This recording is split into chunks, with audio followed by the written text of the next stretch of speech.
Greetings, metalheads. Thank you for listening to the Friday the 13th YouTube channel. Now, you're about to listen to an audio interview that was done in 2000 with the band Halford.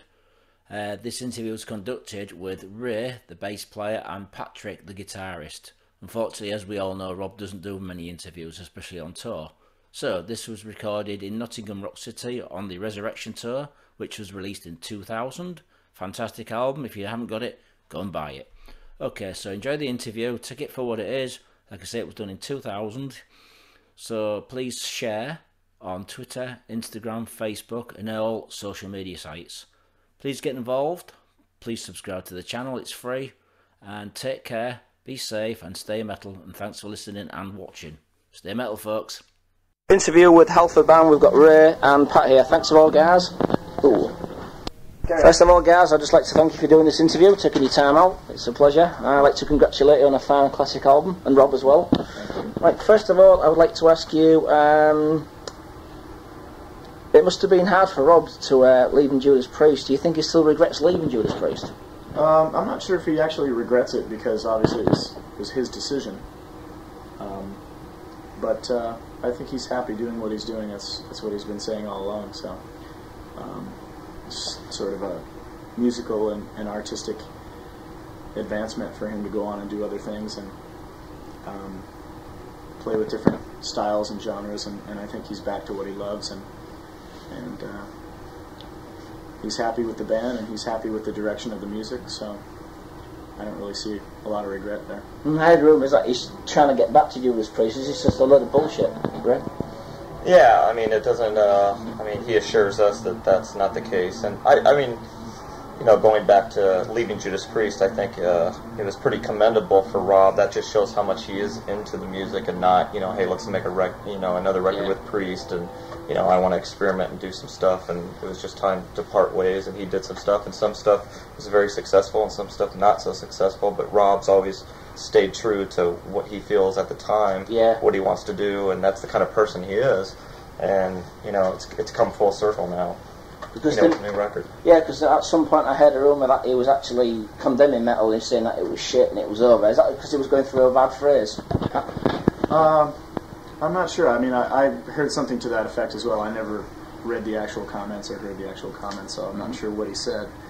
But there's a big attitude for a while there from a lot of people in the industry, and like that rock is dead, metal is dead, and I think what people mean by that is it's not being supported by the industry.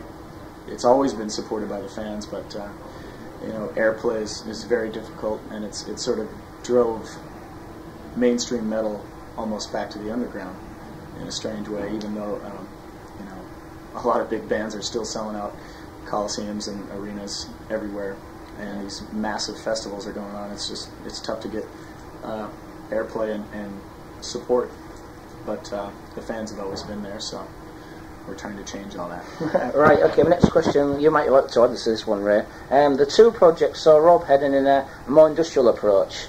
Was this something he wanted to do, and was it a success for him, do you think? Well, I think initially, when I got involved with the 2 project, I heard the 2 record prior to Trent's involvement, and it was a guitar-heavy record. It wasn't as industrial as it ended up being, and I think what happened was, at the time, Rob met with Trent Reznor, and Trent was interested in doing something with Rob, and that relationship started, and Rob was a big fan of some of the stuff that Trent's done and the label has done, and I think it almost... you know, sometimes when you get with a label on a project and different things, I think sometimes it kind of has a... sometimes it can get out of your hands. I mean, I kind of saw the project, in my opinion, that it looked like it kind of got taken over. Trent kind of remixed the record, got, you know, the guy from Skinny Puppy involved, and although I don't think Rob was totally opposed to it, he was excited about it, I think it took a form that was now not just Rob's creativity, but as a whole, a lot more people were into the picture, and it kind of changed the whole vibe of the whole thing. I think the record's great. You know, I toured with them. The shows were great. It was a great band. I just think, you know, for Rob's fans, that type of thing was just such a departure from what they wanted to hear and what they're used to hearing from Rob, that, you know, it was kind of like no one knew what to think. It was one of those things, you know. Yeah. So where did it go? Was it more rock oriented to start with, like you said, guitar playing, and it went? Oh, well, like I said, I think it was more of like Trent's involvement and just. Do you think he fucked it up, or do you think he? Well, I mean, it just depends. Yeah. I mean, it's, it depends on what your tastes are. I'd like to hear the demos if you got any. What's cool about it for me is, ironically, because of that, that's kind of where my involvement came, because I was with a band called Machines Love and Grace. It was kind of an industrial band, and so my involvement, I kind of was a shoe-in for that gig just because of kind of what I've done in the past. But I had the metal background, so it's kind of neat that ironically he did that record, which I kind of got involved because of my background with industrial stuff, and now it's come back to this, which is kind of my roots too, which is cool. So. All right, okay, cheers. What do you think of the album? The 2 record, I thought it was great. Yeah. I think the reason that it may not have been accepted as well as it could have been is because people were expecting, metal. Yeah, I was actually. I was like, oh my god, what is this? Yeah. So, if you walk into it blindly, then I think you may be not getting what you expect. Yeah. Whereas if you come into it open-minded, I thought it was a great record. There's a lot of really good tracks on there. And I'm into industrial and all sorts of other influence as well, so I enjoyed it. Right, okay, the next question is, do you know why Fight broke up, and do you know what the old members are doing? Does anybody know? I'm not sure exactly what the story was with that, but we did run into Mark Chaussee at the, Minneapolis gig? That's the guy who played on the second Fight album. Yeah, we replaced. Yeah. What does he have to say? What's he He doing? just came down and enjoyed the show and was very cordial to everyone. Right, I know Scott's back in pre, so you don't know anything about the other members. Well, Russ, what's he's doing?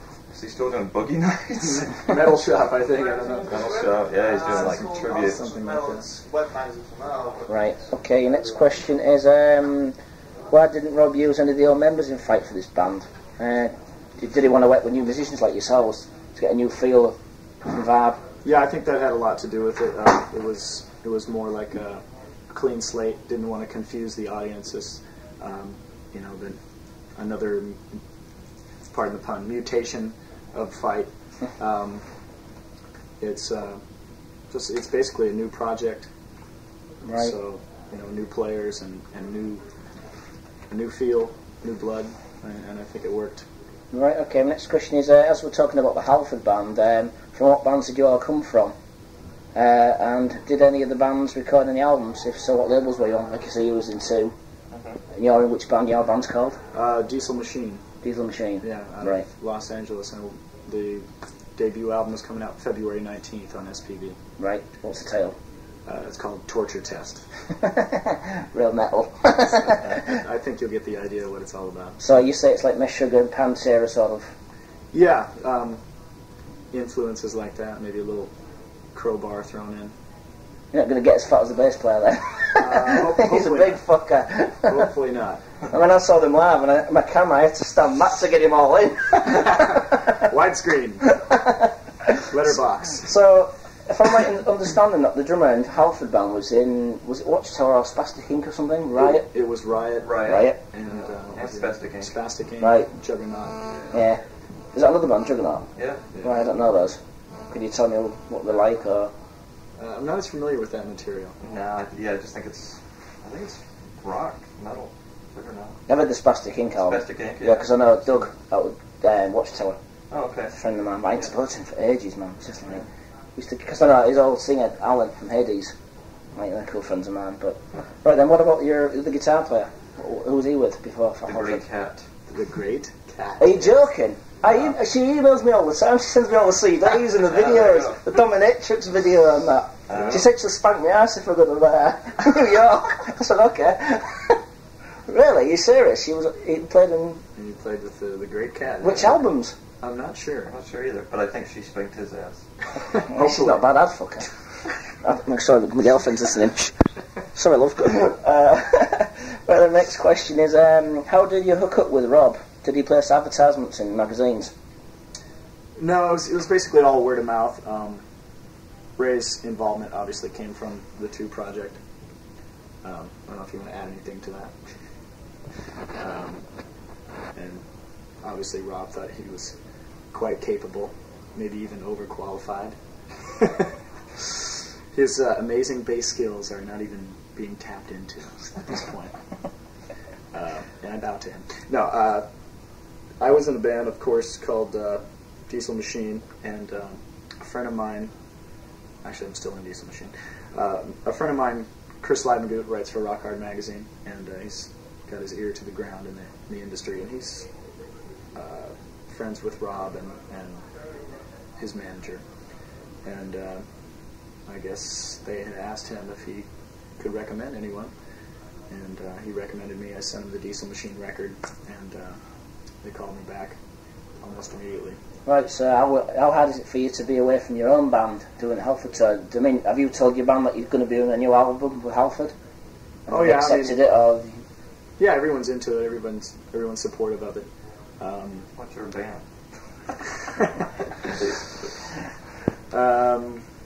No, it's cool. I mean, it's something that I love, so I just like to stay busy. yeah?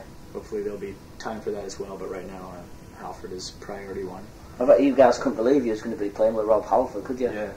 Well, Rob's got a whole network of people he knows. I mean, just from being around for years, and the big thing about it too is, having seen it with two, and now with Halford, Rob's big thing is, the playing's a big part of it, but it's also the commitment to a band, and especially with this, like you were asking before, it's not just session players. Yeah. It's a band vibe, and Rob, they knew they were looking for people that were going to be together for a long time, touring and making records and stuff, so it's got to be the right, not only great players, but the right personality, the commitment to making, great music and for the long run. Good. Yeah. Good. The only reason why I asked you why it was side projects, because earlier on when I met you, Pat, you said you was in your own band, and I kind of thought you was all session musicians just doing the tour and the album and going your own separate ways. And well, that's the only reason that I would even consider doing anything outside of my own band is the fact that it's the metal god. yeah, the Messiah himself. It's sort of, you have to been called for active duty. I have to go. I know what you mean, man. I know what you mean. But I think the thing that sort of ties all the members of the band together is that we're huge Priest fans. Like me, yeah. Very, very respectful of all the things that Rob has done, and we're just happy to be involved. And it's great to write new songs with him, but it's also great to go back and play the classics. It's it's just, me and Ray say this all the time. It's like you're 12 years old again, 15 years old, in your basement learning these songs off a cassette. Yeah. And it's kind of a trip to look over and see Rob actually singing this stuff and being on stage with him. So. I mean, I bet you can't believe he's still on stage with them, can you? I bet you just think you're going to wake up, it's a dream, or it's like, oh shit. It never gets old. And I mean, he's just stellar every night. I mean, Rob's just, it's why it's why he is who he is. Does he actually drink? Does he drink, or is he just that way? His voice is perfect. No, it's just amazing. I mean, it's definitely God-given talent, man. I mean, it's unbelievable. So how do you get on as a band then? Are you not like Spinal Tap, where somebody walks out and then comes back later on? And no, we all get along pretty good. Right. Yeah. Good. Okay, it has to be in a little tin box on wheels. Okay, next question is, besides Rob auditioning you guys, who else did he audition for the band, you know? I'm not sure, but I know that I heard maybe 10, 12, 15 guitar players in LA had been Anybody that might know? gone through. Not that I'm aware of. Oh, you're going to say that? They always do. We're not allowed to mention. Have we got? Yeah. I don't want to step on anyone's toes. That's always a weird thing. No, I don't know who exactly they talked to before I got involved, but... Right, okay, next question is, so what other names did Rob have in mind for the band besides Halford? It's a bit an unusual name for a band, isn't it? A metal band, Halford, I think that's the most recognizable, and that's why they went with it, obviously. Yeah. Because it is what it is. But initially there was talk of it being called Rob Halford. Yeah. But I think that was a little bit too individual, and Rob has always treated this not as the Rob show, but as the band Halford. Yeah. And that's one thing that I really respect about him, the way he talks. He always says us or we instead of me. Yeah, right. Or I. Which is good, isn't it? Yeah. Yeah. Makes you feel more comfortable, the band. Sure. Yeah. Right. Okay, then next question is, just before we get into the next question, you was on about auditions. I mean, how many auditions did you do with the band before Rob said, right, I'll have you, you're good enough. How many auditions did you actually race with him before you decided to pick you up? For 2, I got the call, and I came out to audition, and I played one. I was supposed to be out one day, and I played one day. They asked if I'd stay another day. Stayed 2 days. Asked if I'd stay a couple more. I just stayed. That was it. Yeah, you knew you had the job. Yeah.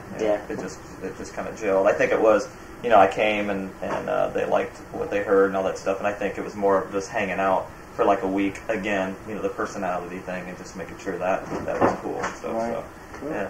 What about you, Pat? Ironically, I never auditioned. So how did you get in then? Well, just the word of mouth, like you said before, for the guy. Yeah, word of mouth. Also, the material that I'd sent Rob, I think he obviously felt that I was capable of playing. So I think it came down to the initial meeting. It was more a meeting with him. Yeah.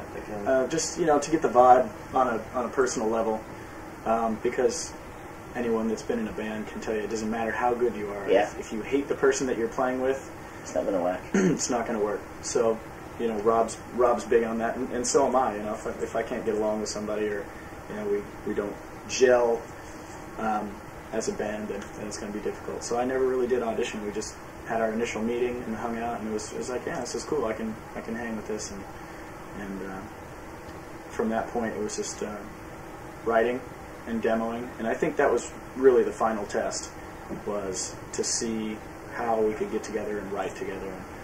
And the first demo that we did was nothing short of amazing. After 4 days of writing, we ended up recording 10 songs, and just turned out great. And some of the tracks on there are virtually unchanged from the demos. Right, so instant chemistry.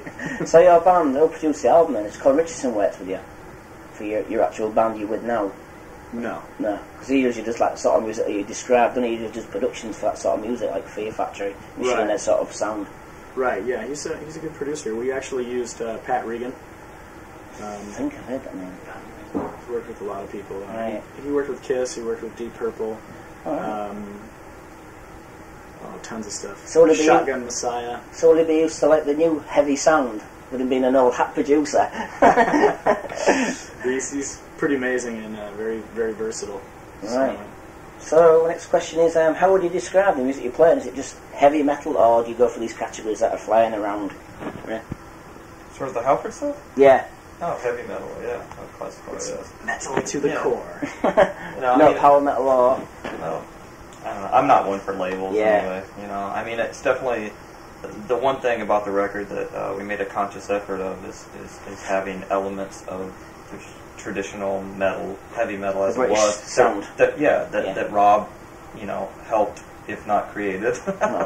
Judas Priest and Halford did create metal. And with all the influences that everyone brought to the band, some of the newer stuff.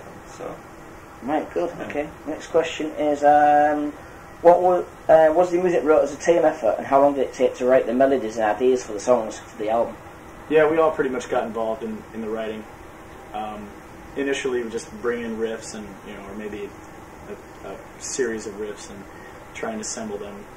And Roy Z came in and helped with the arrangements and brought some of his own material in as well. And just kind of progressed from there. It's just everyone added their own flavor to it. Right, so where did you rehearse the songs? Was it in LA? Did you go to Arizona? Because Rob lives in Arizona, I believe, doesn't he? No, he's in San Diego now. Oh, is he? Yeah. That's where one of my friends live, Psychotic Waltz. You know those guys? Oh, no. You haven't heard metal till you've heard them. They're like Jethro Tull meets Frank Zappa on speed. Meets Dream Theater. Man, they don't exist anymore, they broke up, but they were just... The singer used to play flute. And they were like so weird. If you want to check them out, Psychotic Waltz. Brilliant band. So that's where you rehearsed it, in San Diego? No, actually we rehearsed in LA. Right. And recorded in LA as well. Okay. So, this is sort of a central location for everyone to sort of come together. Okay, next question is, how did the deal with Sanctuary Management come about? I don't know the exact story. I think I read some of it somewhere.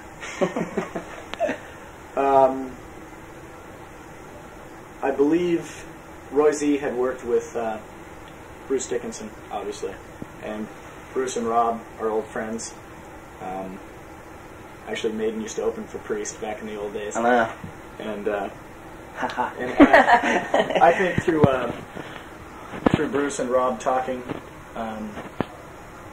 they eventually decided that maybe it'd be a good idea to bring it over to Sanctuary, and Rod and Rob go way back as well. And Rod heard it and just got behind the project, and the rest is history. Right, okay, next question is Rob and the band happy with the Sanctuary management? You guys all happy with Sanctuary management, what they're doing for you? Yeah, I mean, this is, I've never seen so much push from a label. And Rod, he comes out to a lot of the shows, and he's very personable, and he's, he wouldn't be where he was if he wasn't into the bands and into what he's doing, and he loves it. He's created this huge, it's even getting bigger as we speak. I mean, they just picked up, Megadeth, Sanctuary, and I had just read that COC. I mean, it's just getting bigger and bigger, and it's awesome. I mean, I've never seen so much like promotion and push. Everywhere we go, I see new things and ads everywhere, and it's just been great. He really believes in the record, and he believes. I think Rod's old school in the fact that a lot of labels now will throw something out and see if it sticks. Where Rod believes in a record, and he'll go out there and promote it, and he'll make it happen. Right. It's a great record. I'm gonna make sure it happens. Right. Okay. Yeah, Rod's a definite genius. He knows what he's doing, and he's got some really brilliant marketing angles, and they've got a really good team over at Sanctuary. Everyone over there has been very supportive, and obviously it's starting to make a dent.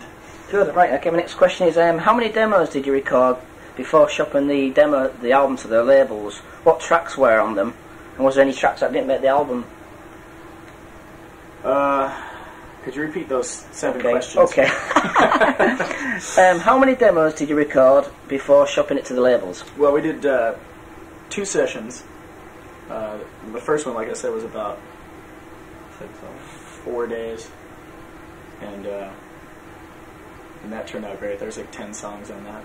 And then the second session, I think we basically locked ourselves in the studio for about, must have been 2 or 3 weeks. Yeah, right. And they got sort of grinding after a while. Yes. The creative process, when you're just, racking your brain for new ideas, sort of grinds to a halt eventually. But we amassed, I think, 24 tracks altogether. Really? Some of them were never quite finished, and some of them were better than others.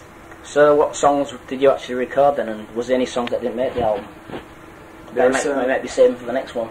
Yeah, there's quite a few in the can.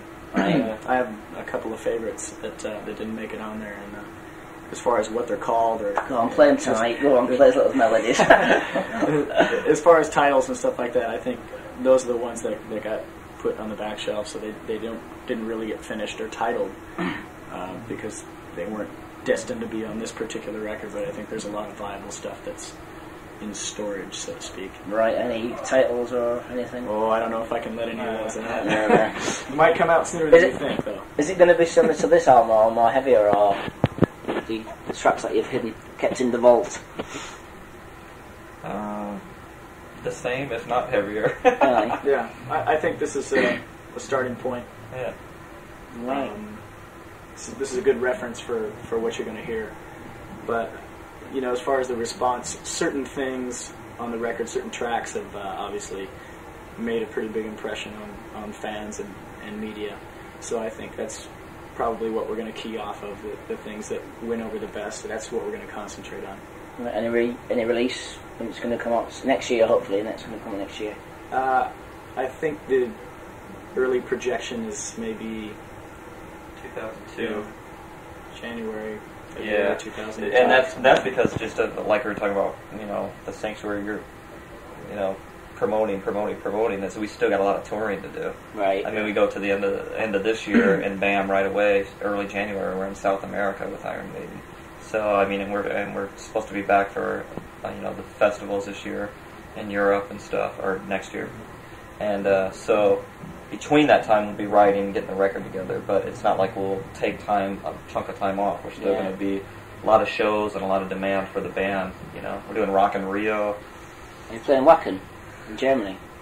Hopefully, more than likely. Yeah. I've been to Wacken twice, and it's the metal festival. Dynamo's gone commercial. Forget it. Yeah. It's just sold itself out. It's just shit now. I used to go, and I won't be going anymore. Not unless Halford band's playing. Yeah. Otherwise, Well, forget it could be. Wait and see. Okay, next question is, so what other labels approach you besides Metal Is? Is it Metal Is or Is Metal, whatever you call it? Metal Is. Yeah. I'm not sure. I know there was a couple of major labels that had interest, but I think it was more of a business decision. We wanted a label that was going to do the things that Sanctuary and Metal is doing for us. Mm-hmm. And that's support, because it's easy to get a decent advance and throw it out there and see if it sticks. But and a lot of good records sort of fall to the wayside that way because of lack of promotion. So we wanted someone that was going to Be behind it. be behind it beyond the first month or two. Yeah. Because you're going to get that initial push, and then it sort of grinds to a halt. Yeah, did you think it was a good thing to go with this label? Not only just because of that, because Rob's been on a major and he's seen what major labels have done to bands, drop them and fuck around with them and shit. Is that another reason why he decided to go with them? To be safe. Yeah. I mean, you look at it this way, man, the major labels treat the bands like shit, really. The indie labels probably give them more of a push, but they don't get quite as much money, but they get, the advertising more. Whereas a major label, you're just another band at the back of the park. Right, exactly. Yeah, right, okay, next question is, are you happy to be signed to Metal Is, like you said, and how long's the deal? One more time? How long is the deal with Metal Is? I'm not sure, actually. We don't get involved in the business as much Is that Rob's thing? as we do as the musical aspect. Right. We're so busy that we probably hear these things and don't even know. Okay, next question is, so why the album title, Resurrection? Was it to do with the fact that Rob has risen back from the dead and now playing heavy metal? Yeah, I think in a way it's sort of symbolic, kind of a rebirth or a welcoming back to the metal community, so to speak. But he never really left. It was more of a quick detour. Right, okay. Did you have any other names, any of you, for the album besides Resurrection? Was that the only name you had? I don't remember. I don't think so. I didn't hear a lot of them. Satan's Goats. I like that one. No, I think Resurrection came about and then it was Pretty obvious. Yes. One of those things. Yeah, because I thought about the question, you see, when you said Resurrection, I thought, well, he's gone from the industrial thing now back to metal. Is he rose from the ground to tell everybody he's back playing metal? Yeah. Yeah, right. I Okay. think so. Next question is, the LP took quite some time to record, is that correct? Why? Didn't you have periods where he was flitting around from places? And Yeah, a little bit. We changed studios a few times, and there was a lot of concern that this had to be just right. Yeah. So there was some rewrites musically and lyrically, changed the mixes, and it's one of those things where it took it took to a certain point to get it that far. If we have to delay the release or keep working on it just to get it the way it has to be, then so be it. did you have 3 studios for one for drums, one for guitars, and one for vocals? Is that how it worked, or was it something that's wrong with the studios? Yeah, initially we did drums at Sound City, Right. which is a really good drum room. Right. And overdubs, we took it over to Silver Cloud and worked with Joe Floyd and the Guru. Right. And then we also did some stuff at American with Bill Cooper. So it was just wherever we had to go to get what we needed to get. Right. Worked with a lot of good people. Good. The next question is, how did you hook up with Roy Z for the production? Was it part of the band? Was he going to be part of this band? I heard a rumour he was going to be in Halford band. Or was that just... I think that may have been something that he wanted to pursue at one point, but I know he's very into producing as well, and so I'm not sure how that whole thing transpired, but Yeah. He is locked in with the Sanctuary, so I think it was just sort of a natural progression to use him. Yeah. His involvement with Bruce Dickinson and his experience with metal, so to speak. Yeah, right. Okay, next question is, you wrote the songs, Pat. You wrote some of the songs with Rob and John Baxter. So what are each songs about, briefly? Is it something that you all worked as a team, or is it just you wrote your song and Rob wrote his? And Yeah, typically I wrote music, yeah. and Rob has a tendency to write the bulk of the lyrics. I threw a few things out there for for filler, for demos. But yeah, when he gets into his creative mode, it all comes from within. So any ideas are usually based on his own personal experience. So that's his thing. So mine is mostly music as opposed to lyrics. Right. So what the songs are about? Do you know what they're about briefly? I think it's pretty obvious. Most of the tracks. So the one that sticks out in my mind is Made in Hell. That was pretty much Rob's musical journey from the existence of metal to where he is now. Yeah, right. That's probably the biggest story, and Resurrection as well. Yeah, has some pretty obvious lyrics. Right. Okay. So what songs stand out for you? Are they the two songs that stand out for you? And why? Oh, let me take a look. I would have to say that musically, Resurrection. Yeah. Obviously, just comes out and just kicks you in the teeth. Yeah, it does actually. Yeah. Locked and Loaded is a great groove, and Silent Screams just kicks my ass every time. Is that one where it goes, "You never know"? Yeah. And Temptation, I thought was an amazing vocal performance. Right. I tend to listen to the songs as songs more so than oh, that's a great guitar part or whatever. I just listen to usually what Rob's doing Finished more than anything. product. Yeah, it's really vocally driven, melodically driven music. Right. Dislike songs. Is there any? Sure. Twist. Yeah, I wasn't as much of a fan of Twist. Even though it's a good song, I thought it was sort of an oddball track on the record. Yeah. Early on that, it's kind of like, well, this is something different, Yeah. It doesn't smooth with the album. It kind of goes off its rail and goes back into the album. Yeah, and Drive, I think, got rewritten a few times and sort of modified, but you got to have your favorites. What about you, Ray? What songs stand up for you? Definitely Silent Screams. I think that's a kind of the epitome of Rob there on one track. Right. He's got the killer scream and the killer vocals. First three tracks. Yeah. I love, man. We play them every night. Well, the Killing Floor. Is it the Killing Floor? The one with Bruce Dickinson. The one you love to hate. Yes. Yeah, sorry about that. Yeah. What do you think to that one? That's cool. Yeah, it's great. I mean, again, what a treat. I mean, just like the Rob thing for all of us. I mean, we were all Maiden fans too. So, yeah. When I heard that they were going to do a duet, that was just like, wow. What's going to happen next? Yeah, that was a pretty once in a lifetime experience. Bruce come down and the two supreme powers in metal to be singing at the same mic was it's amazing to watch. Good. So what songs didn't you like on the album then? The same two. Same for the same reasons. I think Twist is a cool song, but I think it's, like Pat said, like an oddball tune. And Drive, the same thing. I think it just kind of sticks out. And Right. The next question I think you've already answered was like, have you wrote any new songs for the next album? And how does it differ from the first album?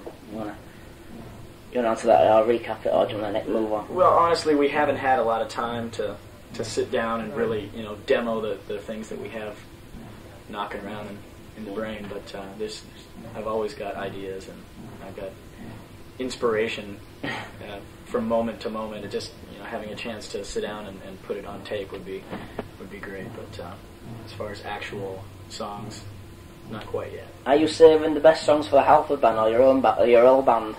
Well, I don't have to do that because it's so polar, I think, that the stuff that I write for the other band just doesn't apply. Right. I mean, in some ways that it does, but not really. So I think this is more melodic, and that tends to be more chromatic, atonal, rhythmically oriented. Right. And more technical, whereas this tends to be more about songwriting and melody and progression. Right. Have you wrote any actual riffs or melodies on this tour for the next album? Because a lot of bands come up with ideas as they're on the road, start doing melodies like Dream Theater, and then the next minute it becomes a song. Do you do the same? I don't think collectively, but like Pat said, I think we all have it in mind. It's just, but boy, since the record's been recorded and out, we've just been nonstop. So it's just like it's been a whirlwind of just being busy. Right. Yeah. You enjoying the tour? Is it going alright for you? Oh yeah, it's been great. Yeah. Cool. Right, next question is, have you done a promo video for this album? Because I haven't seen anything. Has there one been done? We have not so far. There was talk of it, Right. but I don't know if that's actually going to happen at any point. But don't be surprised if it does. Right. Okay, next question is, you supported Iron Maiden earlier this year. That must have been a great success for the band. Did anything funny happen whilst you were on tour? Quite a few things, actually. Right. Okay. I put the bulk of it, I think, in my tour diaries on the website, Right. robhalford.com. Yeah. But yeah, all sorts of stuff. I mean, if you sit down and think about it, we had a little session last night at the bar where we were just kind of telling stories about different things. But the one that stands out, I think, is the Universal Amphitheater incident. In where? Universal Amphitheater in Los Angeles. We had a little backstage burst of inspiration. We trashed Queensryche's dressing room. Really? Yeah, that was fun. But We were the bad boys of the tour. Really? Yeah, it was, Queensryche and Iron Maiden guys, have been around for a long time doing it, and the Halford band was like The new kids on the block. The new kids on the block, and they always, kind of laughed at us and kind of like, we were like the... So you thought, fuck it, we're going to trash your room. So what did they think of it? Were they like, oh, you bastards? no, it wasn't premeditated. It was just we got a little carried away. But it's all in good fun, and they still love us. So. What do you think of Queens right now? They've lost the material, haven't they? They've really gone... They've lost the plot as far as I'm concerned. They were a really good band when they first started, and now they're just like... I can see them getting dropped off Atlantic Records if they don't do something heavier soon. Well, they definitely took a big left turn. Yeah. Got away from what they did initially. I don't blame them for changing, although I don't necessarily agree with the direction that they've gone. I think it's good stuff. No matter what they do, it's always interesting, but it's not something that I would, have to listen to. Yeah. It's one of those records. I don't tend to buy a lot of CDs anymore, unless it's something that I have to listen to. If there's the possibility of wearing out a CD, I can do it. Right. Just because I buy so few. Do you get a lot of CDs while you're on tour? Like bands giving you CDs saying, hey, will you listen to our band? Or does that happen? Has that happened? Quite a few. Yeah. We give them the quick play. Yeah. Next.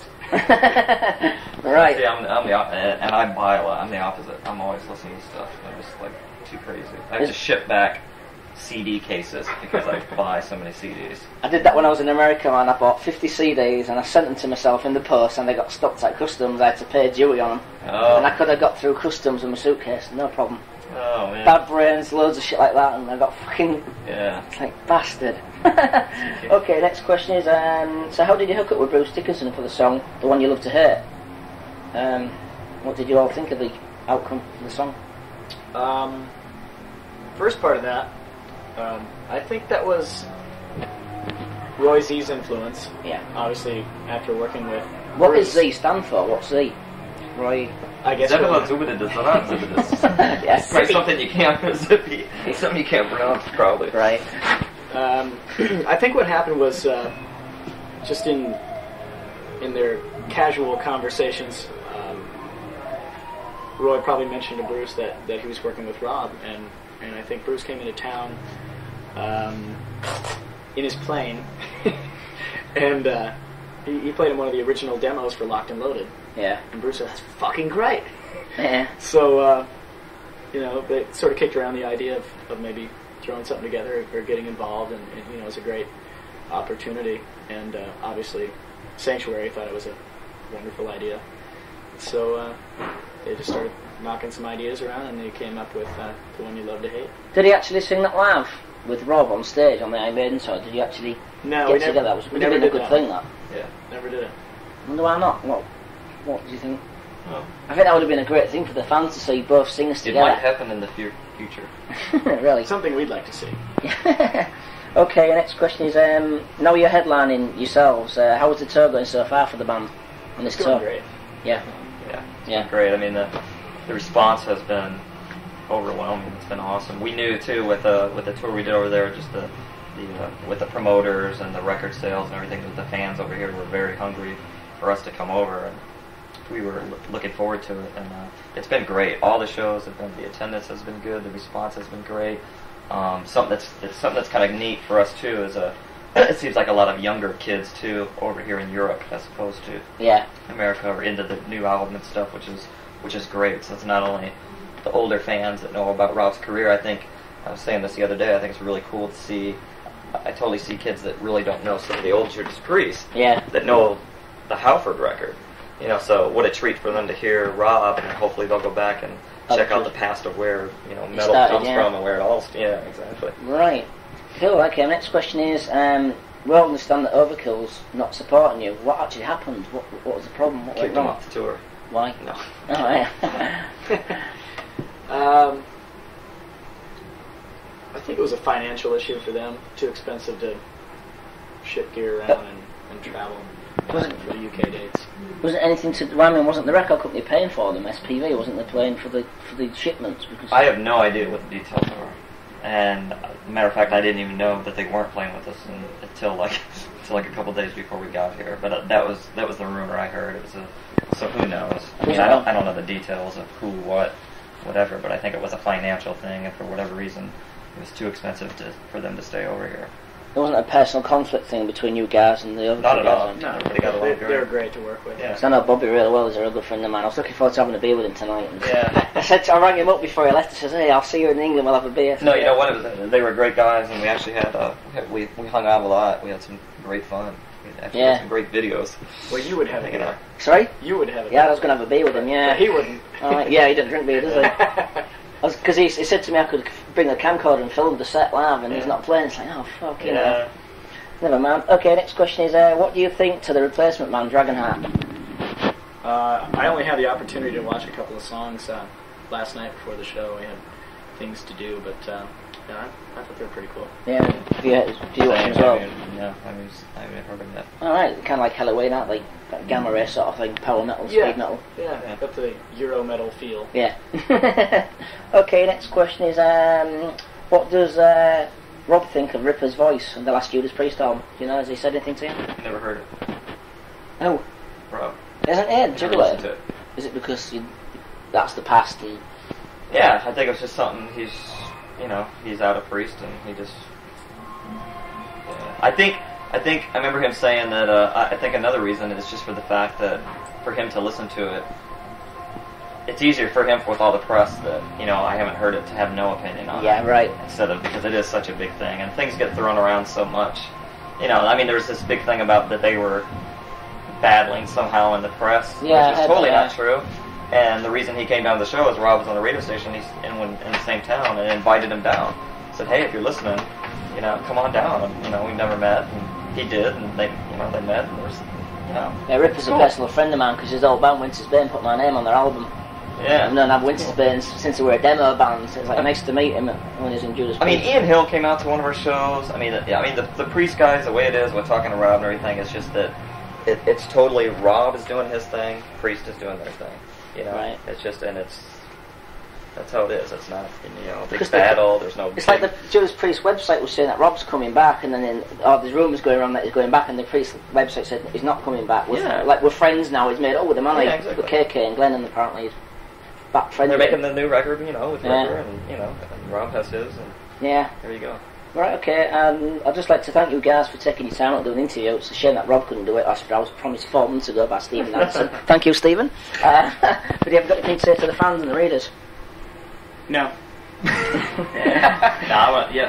Thanks for the support. Like I said, it's been great over here in Europe, and we'll definitely, just because the response was so well, we'll definitely be back next year for the festivals, and, looking forward to it, and we'll have a new record out soon, and, fucking... metal lids. Right, okay. Metal God's back. Yeah, definitely want to thank everyone for the tremendous response that we've received over here. It's been amazing. And, the difference between supporting Maiden and headlining has been, just these people are there specifically to see us. And the response has been overwhelming. That's why I've come today, to see you instead of Iron Maiden, because I want to see Halford. I'm not really a big Iron Maiden fan. I'd rather come to see tours you guys than half an hour set. And then go home. Yeah, exactly. That's about what it was, too. But we're excited, and we're looking forward to coming back and doing some more shows, and watch out for the next record. All right.